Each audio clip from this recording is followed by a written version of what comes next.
வணக்கம். நம்மளோட சிறகடிக்க சசிரல வரக்கூடிய எபிசோட் எந்த மாதிரி விஷயம் நடக்க போகுது சொல்லி நம்ம இந்த வீடியோல பார்க்கலாம். மணி வந்து எதார்த்தமா போயிட்டுருக்காங்க. அந்த நேரத்தில் நடக்குது அப்படின்னு பார்த்தீங்கன்னா, மணி வந்து மீனாவ பார்த்துடுறாங்க. எதர்ச்சியமா. இதை பார்த்த உடனே மணிக்கு ஒரே அதிர்ச்சி. என்னடா மீனா எங்கடா பண்ணிட்டு இருக்காங்க அப்படின்னு சொல்லி மணிக்கு ஒரே அதிர்ச்சி. சரி நம்ம வேற எங்கேயாச்சும் போவோம், இங்க இருந்தா நம்ம மாட்டிப்போம் அப்படின்னு சொல்லி வேற இடத்துல போகும்போது முத்துவை பார்க்குறாங்க. ஐயோ முத்துவா, முத்துக்கிட்ட மாட்டணும், நம்ம கதை காலி அப்படின்னு சொல்லி திருப்பி ஒழிஞ்சிடுறாங்க.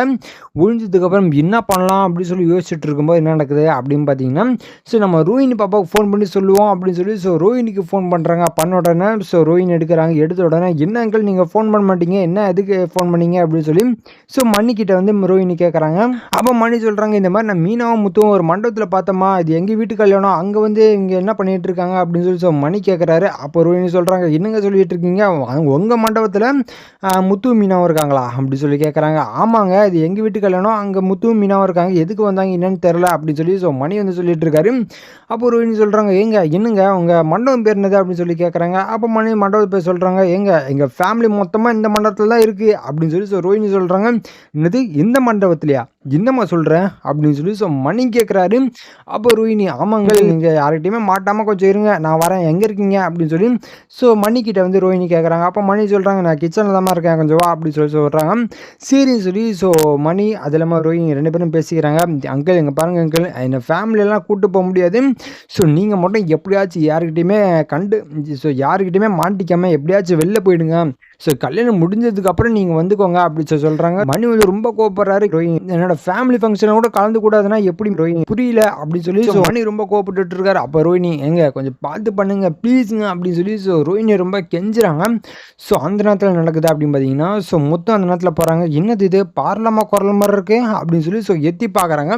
பார்த்த உடனே இங்கே பேசுகிறது எல்லாமே முத்து வந்து எல்லாத்தையும் கேட்டுட்ருக்காரு. சூப்பர் பார்லமா, சூப்பர், பயங்கரமாக கதை எழுதிருக்கீங்க பாருங்க அப்படின்னு சொல்லி முத்து வந்து எல்லாத்தையும் கேட்டுட்டு சொல்கிறாங்க. கேட்டோன்னே ரெண்டு பேருமே ஷாக்கு. மணியும் அது இல்லாமல் ரோஹிணிக்கும் பயங்கரமான ஷாக்கு.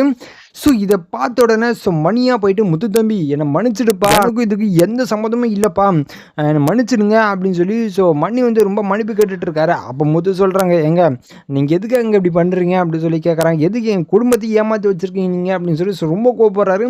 அப்போ மணி வந்து நடந்த விஷயத்த எல்லாத்தையுமே சொல்கிறாங்க. இந்த மாதிரி நான் நடிக்க மாட்டேன் தான் சொன்னேன், இருந்தாலும் இந்த ரோஹிணி பாப்பா தான் நடின்னு சொல்லி என்னை ஃபோர்ஸ் பண்ணி நடிக்க வச்சுட்டாங்க, என்னை மன்னிச்சிடுப்பா அப்படி சொல்லிட்டு இருக்காங்க.